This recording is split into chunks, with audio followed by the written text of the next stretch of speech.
Break के बाद स्वागत है आप सभी का। इस बीच एक और बड़ी खबर सामने आ रही है, चीन से है ये बड़ी खबर। चीन के विदेश मंत्री वांग यी का बड़ा बयान सामने आया है।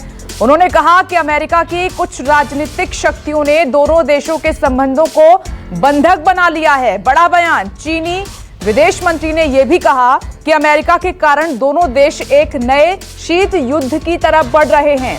उन्होंने अमेरिका को ताइवान में दखल देने पर भी धमकाया है। साथ ही डब्ल्यूएचओ की तरफ से कोरोना की जांच पर लक्ष्मण रेखा खींचते हुए चीनी विदेश मंत्री ने कहा कि कोई भी जांच सियासी दखल से मुक्त होनी चाहिए। इस वक्त की बड़ी जानकारी, चीन के विदेश मंत्री की तरफ से यह बड़ा बयान दिया गया है।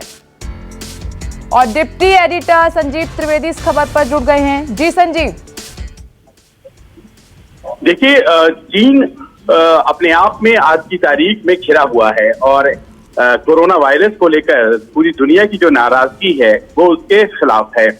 और अमेरिका ने तो लामबंदी भी कर दी है।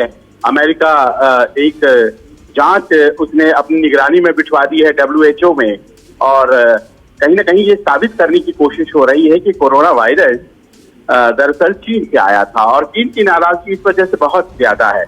चीन भी चाहता है जांच हो, लेकिन उसे स्टिग्मेटाइज करने की जो कोशिश है वो नाराजगी आज की प्रेस वार्ता में साफ दिखाई पड़ रही थी। उसने सीधे सीधे अमेरिका को कई मुद्दों पर धमकी दिया और एक साफ बात कह दी कि ऐसा लग रहा है कि चीन और अमेरिका, खासतौर से अमेरिका के कुछ राजनीतिज्ञों की वजह से शीत युद्ध की तरफ बढ़ रहे हैं, एक नए शीत युद्ध की शुरुआत। लेकिन साथ ये भी कहना चाहूंगा कि भारत और चीन के बीच जो बॉर्डर क्लैशेस हो रही हैं, उस बारे में एक शब्द भी नहीं बोला गया। और इससे साफ ये हो जाता है कि शायद ये जो बॉर्डर पर तनाव है उसमें बीजिंग की सीधे सीधे अनुमति नहीं है, और शायद बॉर्डर पर जो कमांडर है चीन के, वही लोग इस तरह की कारस्तानी कर रहे हैं। आज चीन बहुत ही अग्रेसिव दिखा, लेकिन उसका अग्रेशन, उसकी नाराजगी अमेरिका की तरफ ज्यादा थी। संजीव, ये पूरे घटनाक्रम को आप बारीकी से देख रहे हैं। बॉर्डर क्राइसिस पर चीन कुछ नहीं कहता है, लेकिन अमेरिका को धमका रहा है। साथ ही ये भी कह रहा है कि दोनों देश शीत युद्ध की तरफ बढ़ रहे हैं। कैसे आप देख रहे हैं इस पूरे घटनाक्रम को? देखिए, पहले जो शीत युद्ध हुआ था उसमें अमेरिका और रशिया थे, लेकिन आज की तारीख में रशिया की जगह आर्थिक और सामरिक महाशक्ति के रूप में चीन ने ले ली है। और ऐसा लग रहा है कि अमेरिका और चाइना अब दो वो शक्तियां हैं जो शायद नए शीत युद्ध की शुरुआत करने जा रही हैं। और आज जब चीन के विदेश मंत्री ऐसा कह रहे हैं तो बड़ा स्पष्ट हो गया है।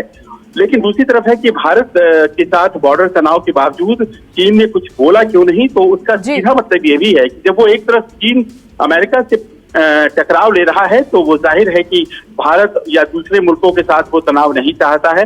और साथ ही साथ ताइवान की भी समस्या, साउथ चाइना सी की भी समस्या, तो समस्याओं से घिरा हुआ चीन, और वो नहीं चाहता है कि एक और समस्या भारत के साथ बढ़े। इसलिए मानकर चला जा सकता है कि भारत और चीन के बीच जो बॉर्डर पर तनाव है, उस तनाव के पीछे बीजिंग में सोच और भारत के हितों पर हमला बोलने की शायद उतनी बड़ी कोशिश नहीं है, उसे ज्यादा बड़ा दुश्मन दिखाई पड़ रहा है। और ऐसे में भारत और चीन के बीच नेगोशिएशन की संभावना बनती है, ये बात कही जा सकती है। संजीव त्रिवेदी, शुक्रिया आपका बातचीत के लिए। तो